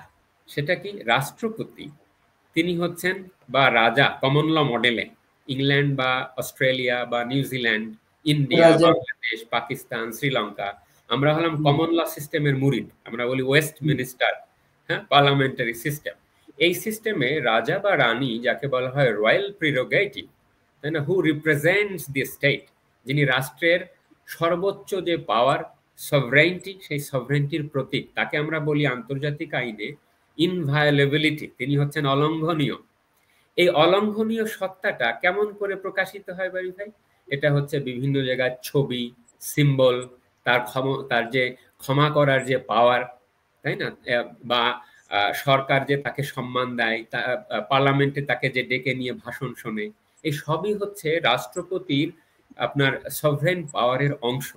তো এই যখন বিদেশি কোনো রাষ্ট্র আপনার ইয়ে থাকবে, রাষ্ট্র, এটা কি বলে যে রাষ্ট্রদূত বা যে প্রেমিস থাকবে, সেটাকে আমরা আন্তর্জাতিক আইনে দেখাই যে ওটা হচ্ছে বাংলাদেশেরই মাটি, এক্সট্রা টেরিটোরিয়াল প্রিন্সিপাল। যে আমার দেশের যে এম্বাসি অস্ট্রেলিয়াতে, ক্যানবেরাতে, আপনার ওখানে ক্যানবেরার যে ওই অংশটুকু, ওই যে পথ করে বাংলাদেশের পতাকা উঠছে, ওটুকু কিন্তু বাংলাদেশের মাটি। কিন্তু ওখানে যে আমি কি করে বুঝবো যে এটা বাংলাদেশের সভরেন? আমি রাষ্ট্রপতির ছবি দেখব, বা আমি জাতির জনকের ছবি দেখব, বা যিনি যখন প্রধানমন্ত্রী আছেন তার ছবি দেখব, তাই না? এটা হচ্ছে সিম্বল অফ সভরেন্টি। এটা যদি না থাকে তাহলে বুঝতে হবে যে দেন অ্যান্ড দেয়ার আপনার দেশ হিসেবে, আপনার জাতি হিসেবে আপনি নন এক্সিস্টেন্ট।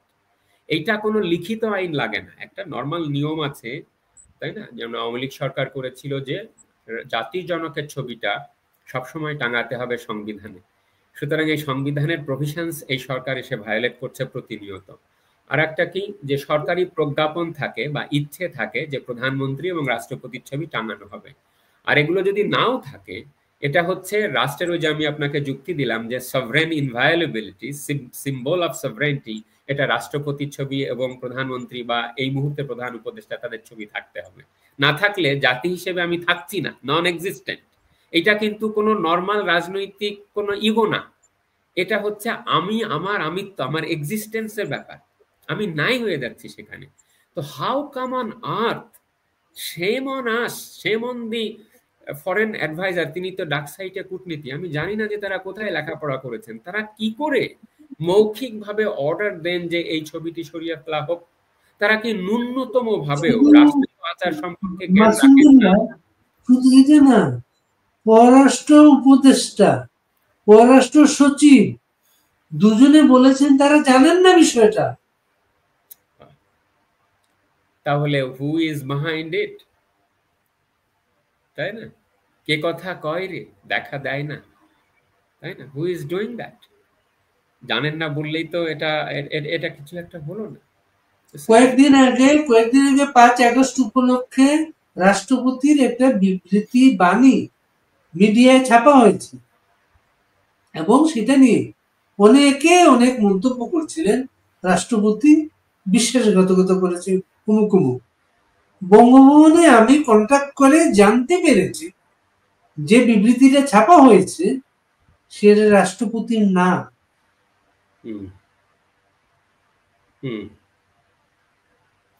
আচ্ছা, আর একটা ব্যাপার খেয়াল করেছেন, যেমন দু একজন আমাদের এখানে মন্তব্য করছেন যে শাহাবুদ্দিন এবং তার উপনামও অনেক সময় তাকে মকারি করবার জন্য, তাকে হেয় করবার জন্য, যখন তাকে প্রয়োজন পড়ে একটা ন্যারেটিভ তৈরি করার চেষ্টা করা হয় তাকে যে সরিয়ে দিতে হবে। এখন আপনি লক্ষ্য করেন যে আপনি কিন্তু শাহাবুদ্দিন চুপ্পুকে সরাচ্ছেন না। আপনি যখনই একটা ইনস্টিটিউশনে, যখন কোনো একজন ব্যক্তি থাকছেন, he is representing your nation. এখন আপনি প্রেসিডেন্সিয়াল হিস্ট্রিটা যদি খেয়াল করেন, লোক অন্য পার্টি বিএনপি, বা বিএনপি মূলত ক্ষমতায় ছিল, তাদের রোল অফ অনারটা, প্রেসিডেন্সিয়াল রোল অফ অনারটা খেয়াল করেন না। 90 সালের পর থেকেই ধরেন আব্দুর রহমান বিশ্বাস, যার ভূমিকা মানে মুক্তিযুদ্ধে বিতর্কিত, তাই না? সেই এমনকি রাষ্ট্রপতি আব্দুর রহমান বিশ্বাসকে রাষ্ট্রপতি করা হবে না, বিএনপির অনেক এমপিও সেই 91 সালের নির্বাচনের পরে বলছে যে আমরা তাকে সমর্থন দেব না। অথচ খালেদা জিয়া রাষ্ট্রপতি নির্বাচন প্রক্রিয়াতেই পুরো আইনটা চেঞ্জ করে প্রকাশ্য ব্যালট সিস্টেম চালু করেছিলেন। সামাদ আজাদ মামলা করেছিলেন এইটাকে চ্যালেঞ্জ করে। বিচারপতিরা বিএনপির পক্ষে রায় দিয়েছিল, কিন্তু একজন বিরোধী রায় দিয়েছিলেন, তাকে চাকরিচ্যুত করা হয়েছিল, তাকে আর এলিভেট করা হয় না। তো এই ইতিহাসগুলো তো আছে। অথচ আওয়ামী লীগ তাকে নমিনেশন দিচ্ছে। ধরুন বলা হয় যে বদরুল হায়দার চৌধুরী, বদরুল হায়দার চৌধুরী কখনো আওয়ামী লীগ করতেন না, কিন্তু তার মানের একজন বিচারপতি রাষ্ট্রপতি পদে আওয়ামী লীগ কি করছে? 88টা সিট পেয়েও তাকে তিনি প্রতিদ্বন্দ্বিতা করাচ্ছেন। Look at the standard of the person, তাকে তারা ভাবছেন। 96-এ যখন শেখ হাসিনা ক্ষমতায় আসতেছেন, তিনি শাহাবুদ্দিন আহমেদকে ডাকতেছেন রাষ্ট্রপতি হিসেবে। কোন শাহাবুদ্দিন আহমেদ? যার অধীনে নির্বাচনে তিনি হেরে গেছেন। আপনি এই বড়ত্বটাকে দেখবেন না ইনস্টিটিউশন হিসেবে, যে আস্তে আস্তে যে এটা ডেরোগেট করেছে, তার জন্য কি শেখ হাসিনা একমাত্র দায়ী? তাহলে আপনি আবার 2001 সালে এসে বদরুদ্দোজা চৌধুরী, একজন পলিটিশিয়ান রাষ্ট্রপতি, যখন সে বঙ্গবন্ধুর মাজারে যখন শ্রদ্ধা জানাতে গেল, আপনি তাকে কি করলেন? তাকে আপনি দৌড় দিলেন রেল লাইন দিয়ে। রেল লাইন দিয়ে। তারপরে একজন দুর্বল চিত্তের মানুষকে রাষ্ট্রপতি করলেন এবং দেখলেন যে ইয়াজউদ্দিনের অধীনে 2006 থেকে 7 তত্ত্বাবধায়ক সরকার সিস্টেমটাই রাজনৈতিকভাবে কিভাবে কলাপস করলো, এবং এই যে রাতে থেকে থেকে উঠে অর্ডিন্যান্স জারি করতেন, এবং তার প্রক্রিয়া থেকে তো আমরা এখনো পর্যন্ত বের হয়ে আসতে পারলাম না। অথচ আবার 2009-এর পরেও দেখেন মাসুম বিল্লাহ, প্রাইম মিনিস্টার শেখ হাসিনা কত দাপটের একজন প্রাইম মিনিস্টার ছিলেন। তিনি যতবার বাইরে গেছেন, ফিরে এসে রাষ্ট্রপতির কাছে গেছেন, ইনফর্ম করেছেন সফরকে কেন্দ্র করে। এটা কাস্টম বাংলাদেশ। এই ভদ্রলোক নোবেল পুরস্কার বিজয়ী, কত বিশাল মানুষ হিসেবে অনেকের কাছে চিহ্নিত। এই ব্যক্তিটা 10 বারের বেশি এর মাঝে বিদেশে গিয়েছেন, একবারও এখানে যাওয়ার চেষ্টা করেননি। এবং 26শে মার্চ রাষ্ট্রীয় প্রোগ্রাম থাকবে, না যাওয়ার জন্য বিদেশ চলে গেছেন। এটা একটা দারুণ পয়েন্ট বলেছেন আপনি। This is the difference between an elected prime minister and a normal nominated prime chief advisor। যে রাষ্ট্রপতিকে যে কোনো বিদেশ সফর শেষে you need to brief the president, এটা হচ্ছে একেবারে রাষ্ট্রীয় নর্মস, কনস্টিটিউশনে স্পষ্টভাবে লেখা আছে। এই নর্মসটা শেখ হাসিনার ক্ষেত্রে কখনো ব্যত্যয় ঘটেনি। আর একটা ব্যাপার আছে, পার্লামেন্টে শেখ হাসিনার যে প্রাণবন্ত উপস্থিতি, আপনি যদি রেকর্ড দেখেন তাহলে আপনি দেখবেন 80% হাজিরা। এবং চূড়ান্ত গণতান্ত্রিক প্রক্রিয়ার সময়ও খালেদা জিয়ার উপস্থিতি আপনি 30%-এর বেশি পাবেন না। তো একজন অনুসন্ধিৎসু গবেষক যখন এটা ইনকোয়ারি করতে যাবেন যে পার্লামেন্টারি ডেমোক্রেসিটা কিভাবে ক্ষয়িষ্ণু হয়েছে আস্তে আস্তে, এই দিকটাই তিনি কিন্তু থেমে যাবেন। হ্যাঁ, এবং শেখ হাসিনার পয়েন্টটা বলি আমি ভাই, সেটা হচ্ছে পার্লামেন্ট যখন অকার্যকর হয়ে গেল বা আস্তে আস্তে আরো শুধুমাত্র আওয়ামী লীগ ডমিনেটেড হয়ে গেল, শেখ হাসিনার মতন ডার্ক সাইডে কনস্টিটিউশনালিস্ট প্রধানমন্ত্রী তিনি তাতে সন্তুষ্ট হতেন না। সেই বোধ থেকে তিনি কি করতেন, এসে সাংবাদিকদের সামনে জবাবদিহিতা করতেন। ওয়েল, সাংবাদিকরা তাকে ভালো প্রশ্ন করতে পেরেছেন কি পারেন নাই, that's a different question. But আপনি কি ডক্টর ইউনূসকে দেখাতে পারবেন যে তিনি এসে এখন এইভাবে সাংবাদিকদের প্রশ্ন ওপেন নেওয়ার জন্য তিনি নিজেকে মেলে কোনোদিনও আসেন নাই সেটা, এবং উনি দেশের সাংবাদিকদের ইন্টারভিউ দেন, উনি দেন বিদেশিদের দেন। মাসুম বিল্লাহ, আমরা আরেকটা প্রসঙ্গ নিয়ে একটু আলাপ করি। মুক্তিযুদ্ধের বই, মুক্তিযুদ্ধের যত স্মৃতি আছে, এই 32 নম্বরটা ধ্বংস করা মুক্তিযুদ্ধ, আর কোনো অপরাধ না। তার মূল অপরাধটা মুক্তিযুদ্ধ। মুক্তিযুদ্ধের বই বিএনপির একটা গ্রুপ লাইব্রেরিতে ঢুকে মুক্তিযুদ্ধের বই যা পেয়েছে পুড়িয়ে দিয়েছে মোহাম্মদপুরের দিকে। এবং একজন প্রকাশক বলেছেন তারা 5 আগস্টের পরে মব সন্ত্রাসের ভয়ে মুক্তিযুদ্ধের বইয়ে ডিসপ্লে করেন না তাদের বইয়ের দোকানে।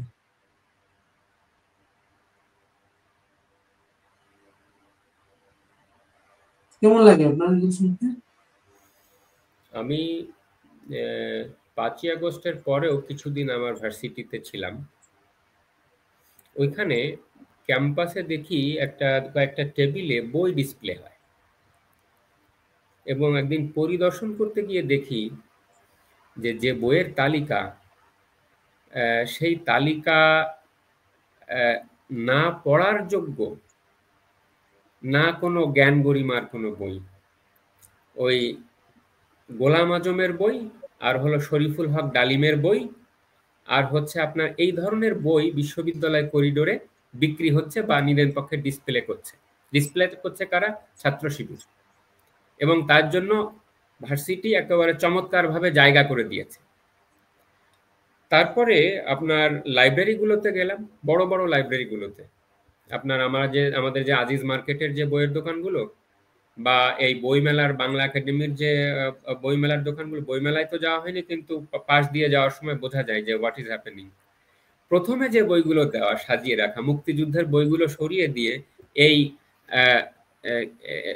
কি বলে, ডালিমের নাম কি আবার দেয়, মুক্তিযোদ্ধা বীরুত্তম মেজর ডালিম, যা যা দেখেছি যা করেছি নাকি বইটার নাম কি এইরকম আবার, হ্যাঁ এইরকম একটা বই। আর অনলাইনে রকমারি নামের যে প্ল্যাটফর্ম, এই রকমারি প্ল্যাটফর্ম দেখি যে তারা শুধুমাত্র এই বইগুলোর বিজ্ঞাপন সামনে এনে দিচ্ছে।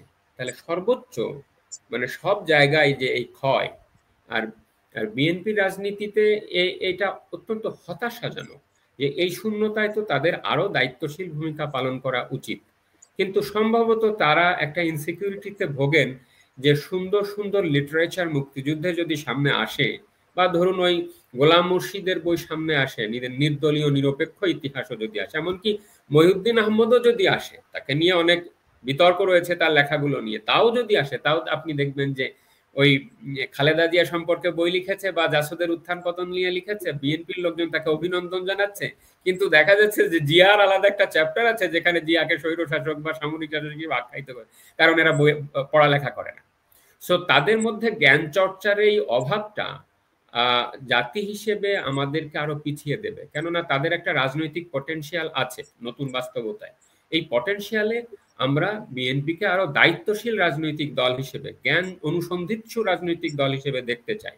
আপনি আলতাফ হোসেন চৌধুরীর গতকালকের বক্তব্যটা খেয়াল করুন, which ডেপিক্টস the real picture of BNP. বলছে যে আপনারা তো নদীর ঘাট আর ওই গরুর হাটা আর কি কি আছে না, যে হাট বাজার, এইগুলো দখল করছেন, আর জামাত ইসলাম কি দখল করতেছে? জামাত ইসলাম দখল করছে হচ্ছে ভার্সিটির ভাইস চ্যান্সেলরশিপ আর বড় বড় শিক্ষা প্রতিষ্ঠান, রাইট? সো মুক্তিযুদ্ধকে যদি বাঁচাতে হয় তাহলে জ্ঞান চর্চা, উন্মুক্ত জ্ঞান চর্চার কোনো বিকল্প নাই। এই বইগুলোকে আপনি রোধ করতে পারবেন না। আনফরচুনেটলি ডিজিটাল রিভলিউশন হবার কারণে এগুলো এখন টেকনোলজিক্যাল বা ওয়েতে অনলাইনে পাওয়া যায়, সুতরাং এটি আপনি কখনোই পারবেন না। এমনকি আপনাকে এ পর্যন্ত বলে রাখি, ৩২ যে তারা ভেঙেছে, এই ৩২-এর রেপ্লিকা কিন্তু ডিজিটাল ভাবে আছে। এখন আপনি খুঁজে বেড়ান কোথায় আছে সারা পৃথিবীতে, আপনি ধ্বংস করতে পারবেন না, এটা করা সম্ভব। সো আজ থেকে ও যখনই এটা ফুরসত হবে তখনই কিন্তু আবার ওই ৩২-কে স্বরূপে আনা সম্ভব। সুতরাং এইগুলো আপনারা না মনোযোগ দিয়ে, বরং প্রত্যেকটা রাজনৈতিক দলের উচিত যার যার রাজনৈতিক এজেন্ডা, জনমুখী এজেন্ডা নিয়ে মানুষের সামনে হাজির হওয়া এবং অন্য রাজনৈতিক মতকে সমর্থন, মানে কি বলে, টলারেন্সের একটা পরিবেশ তৈরি করা, যাতে করে সুস্থ রাজনৈতিক সংস্কৃতি গড়ে ওঠে। বারে বারে ফ্যাসিস্ট শব্দটি বলে শুধুমাত্র ওই শব্দটির অবমাননা করার দরকার নাই, বরং আপনি নিজে লক্ষ্য করেন যে আপনি যখন বলছেন যে শোক প্রকাশ করতে পারবেন না, that is the text book example of fascism, তাই না? শেষ প্রসঙ্গটা আজকের হচ্ছে নিয়োগকর্তার সঙ্গে নিয়োগপ্রাপ্ত ব্যক্তির সম্পর্কের অবনতি। বলছেন ছাত্ররা তাকে নিয়োগ করেছেন, ছাত্র দলটা তিনি সাপোর্ট দিয়ে গড়ে তুলছিলেন, সেটা কিছু হয় নাই। হতাশার কারণে তিনি বিলাতে গিয়ে তারেক রহমানের সাথে বৈঠক করেছেন।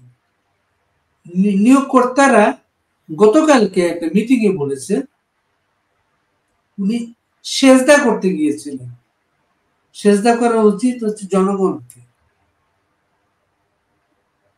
এবং জামাত ইসলামীও তাদের অবস্থান থেকে এই ইলেকশনের বিরোধিতা করছে। তারা, আপনি ফলো করছেন বিষয়টা?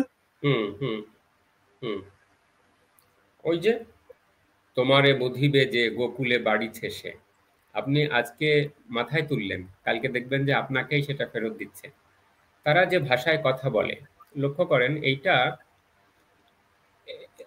Coat and unquote revolution, quote and unquote July uprising, এর বড় একটা ব্যাকসিট হচ্ছে তাদের ব্যবহৃত ভাষা। ছোটবেলায় গল্প পড়তাম আমরা যে ব্যাধের বাড়ির টিয়া পাখি আর ব্রাহ্মণের বাড়ির টিয়া পাখি, তাই না? পার্থক্য আছে। ব্যাধের বাড়ির টিয়া পাখি কি দেবে? আপনাকে গালিগালাজি দেবে। আর ব্রাহ্মণের বাড়ির টিয়া পাখি কি আপনাকে স্বাগত জানাবে। তারা যে ভাষায় কথা বলেন বা বলে, দেখবেন যে এই একই ভাষা এখন বিএনপিকে ফেরত দিচ্ছে, সরকারকে ফেরত দিচ্ছে। সো ইউনূস যে ভেবেছিলেন যে তারা তার নিয়োগকর্তা এবং তিনি খুব নিরাপদেই আছেন, স্পষ্টতই বোঝা যায় যে তিনি এখন বেঁধে আছেন এবং তিনি না পারছেন গিলতে, না পারছেন ফেলতে। সুতরাং এই যে শব্দ যে সিজদা দিয়ে এসেছেন, এও তো তাও এক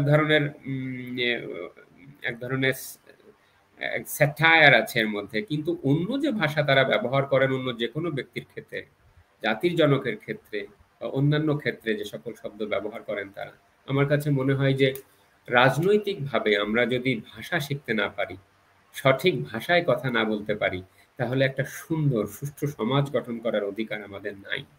এই জায়গাটাতে আমাদের উন্নতি করতে হবে, সে যে সরকারি ক্ষমতায় আসুক না কেন। বাংলাদেশটা আবার এই অসুস্থ নিমজ্জনে না পড়ুক, আমরা সেটা চাই।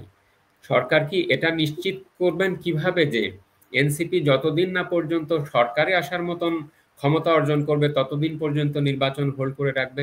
Is that possible? এটা কি সম্ভব? অথচ জনসম্পৃক্ততার নিরিখে স্বাভাবিক চোখেই দেখা যায় যে এই রাজনৈতিক দলটির কয়েকজন ছাত্র বন্ধুর সমর্থন ছাড়া আসলে কোনো একটা কনস্টিটিউয়েন্সি উইন করার মতন ক্ষমতাও নাই। If that is the case, তাদের এই ভাষা আর কতকাল বাংলাদেশের মিডিয়া বা তাদের নিয়োগ তাদের যে প্রতিভূরা, তাদের স্যারেরা আর কতদিন এটা টলারেট করবেন? নাকি একটু মৃদু স্বরে হলেও বকা দেবেন যে লুক ইয়াং ম্যান, তোমরা যে ভাষায় কথা বলছো এই ভাষাটা আমরা অনুমোদন করি না, তোমরা এনাফ ইজ এনাফ, তোমরা যেটা করেছো fine, we appreciate that very much, thank you, কিন্তু তোমরা যে জুলাই সনদের নামে যে এনজিও রিপোর্ট তৈরি করছো, ওখানে যে ভাষা ব্যবহার করছো, এটাও যেমন সাংবিধানিকতার নিরিখে উত্তীর্ণ না। আমি অবাক হয়ে যাই বাড়ি ভাই যে এইখানে আসিফ নজরুল নাকি আইনের প্রফেসর, তারপরে রিজওয়ানা আপা নাকি বিগ আমাদের এনভায়রনমেন্টালিস্ট এবং পাবলিক স্পিরিটেড লয়ার এবং ঢাকা ইউনিভার্সিটির অন্যতম মেধাবী ছাত্রী, আদিলুর রহমান শুভ্র একসময় ডিএজি ছিল, তারা আইনের লোকজন আছে, তারা এই ধরনের এই যে একবার ডিক্লারেশন একবার সনদ, সেইখানে কি লেখা রাখছে জানেন? সেখানে লেখা রাখছে এই সনদ নাকি সংবিধানের উপরে প্রাধান্য পাবে। আবার লিখছে যদি এটা সংবিধানের সাথে এটা যদি কোনো রকমের ব্যাখ্যার বিরোধ হয় তাহলে আপিল বিভাগ ব্যাখ্যা করবে। তা একটা লোক কি এদের নাই যে ডাক নিয়ে যে বলা যে বাবারে তোমরা যা বলতেছো এইটা কোনো সূত্রে পড়ে না, এটা কোনো কথার মধ্যে পড়ে না? একটা লোক কি নাই যে তাদেরকে বলা যে এইরকম কোনো সনদ হয় না, পৃথিবীতে এরকম কোনো জিনিস নাই 27 পেজের এনজিও রিপোর্ট এবং সেখানে যে ভাষা তুমি ব্যবহার করো এইটা কোনো সনদ নামে কোনো জিনিস হয় না? তো তারা কি ইংল্যান্ডের হিউম্যান রাইটস অ্যাক্ট দেখে নাই? কানাডিয়ার charter of rights and freedoms দেখে নাই? তারা কি ফ্রান্সের declaration of rights and citizens দেখে নাই? New Zealand bill of human rights দেখে নাই? যদি করতেই হয় 5-10টা আর্টিকেলের নতুন একটা অ্যাডেন্ডাম করা যেতে পারে, সেটা করে রাজনৈতিক দলগুলোই সেটা নিয়ে মানুষের কাছে চলে যাবে ইশতেহারে নিয়ে। তারা যদি আসে তখন সেটা তারা বাস্তবায়ন করবে। That is the process, that's কনস্টিটিউশনালিজম। কিন্তু কে আপনাকে এটা বাস্তবায়ন করে দেবে? তাহলে আমার নির্বাচনই কেন আমরা বলি, সাংবিধানিক বা কেন বলি, প্রধান উপদেষ্টায় বা কেন বলি, আর এই সিস্টেমের কথাই বা কেন বলি? তাই না? সেজন্য আসলেই ভাষা শেখার কোনো বিকল্প নাই।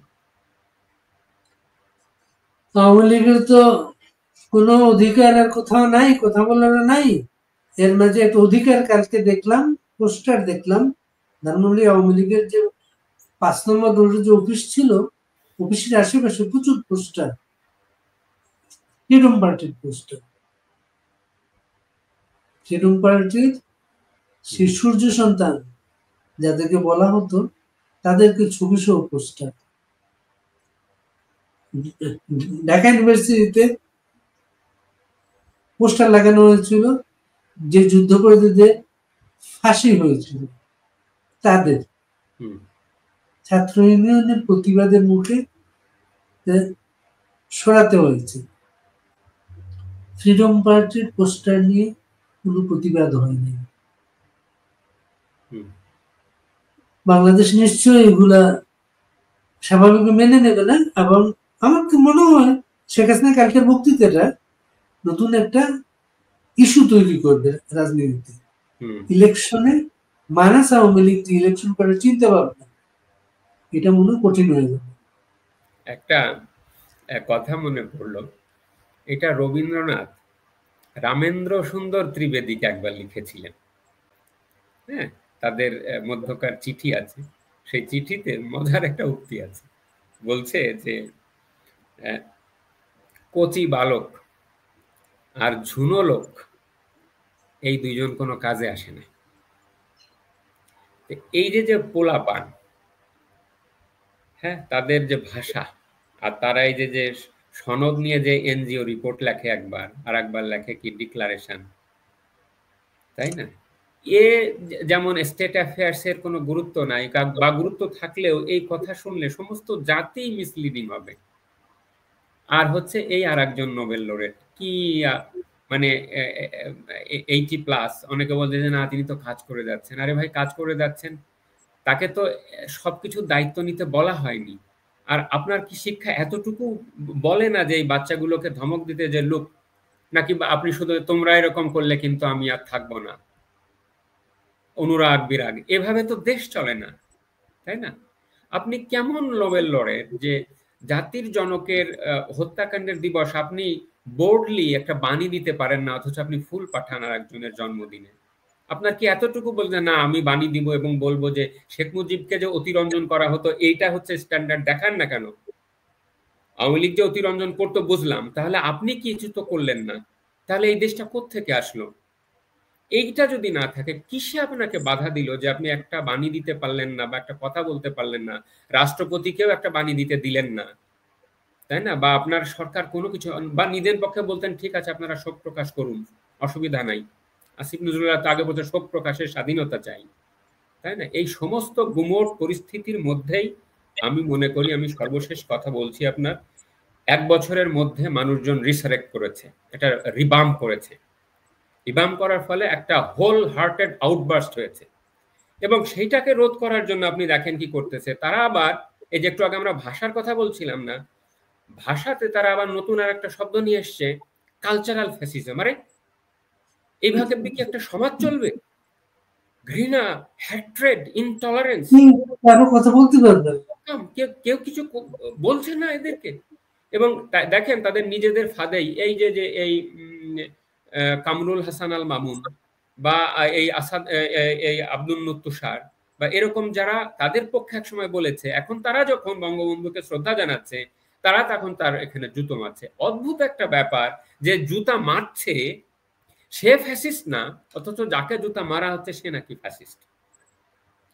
ওই এনিম্যাল রাইটস এরকম একটা গল্প পড়েছিলাম যে এক লোক হাতে বল্লম বর্ষা নিয়ে দৌড়চ্ছে একটা হরিণের পেছনে। হরিণ দৌড়াচ্ছে জানের ভয়ে, আর এই শিকারী দৌড়চ্ছে হচ্ছে তার প্রাণ বধ করবার জন্য। হরিণ দৌড়াচ্ছে সেও দৌড়াচ্ছে, হরিণ দৌড়াচ্ছে সেও দৌড়াচ্ছে। তো তখন এই গল্পকার জিজ্ঞেস করছেন যে এর মধ্যে কোনটি মানুষ আর কোনটি প্রাণী? তো তারা সংস্কৃতির বুকে বা সুকথার মুখে তারা জুতো মারতে চায়, জাতির শোভন চিন্তার মুখে, শোভন সংস্কৃতির মুখে জুতো মারতে চায়, সেইটা ফ্যাসিজম হবে না। ফ্যাসিজম হবে যে যারা জুতো খাচ্ছে তারা। So we need to decide whether we had wanted this society actually in the name of July uprising. অনেক ধন্যবাদ মাহবুব ভাই। আমরা শেষ করব। আপনার ফ্রান্সে আছেন তো এখন? ফ্রান্স থেকে নতুন একটা বিতর্ক আসছে খুব তাড়াতাড়ি, কয়েকদিনের মধ্যে পাবেন। মুক্তিযুদ্ধে নাকি 2000 লোক মারা গিয়েছে ফ্রান্স থেকে, এমন একটা বিতর্ক আসবে খুব তাড়াতাড়ি। আমাদের দুর্ভাগ্য এগুলো আমাদের কথা বলতে। সবাইকে শুভেচ্ছা যারা শুনলেন। আমরা কথা বলে যাব, শেষ করি ভাই। আপনার কবিতা কবিতা শুনে আমার একটু কবিতা বলতে ইচ্ছে করলো। আমি কবিতা না, ছড়া বলি। পুতুল রহমান রিটন একটা ছড়া। যতই দেখান তেলেশ মাটি খেল, তেলো মাথায় আর দেব না তেল। চোখ রাঙিয়ে যতই মারেন ফাল, কাজ হবে না উল্টে গেছে কাল। ভেলকিবাজি যতই দেখান দাদা, ধানের খেতে ভুলবো না আর আদা। বুঝেন না কেন পাল্টে গেছে দিন, থাকতে সময় দিন না নাকে খদ দিন। সবাইকে শুভেচ্ছা। শুভেচ্ছা।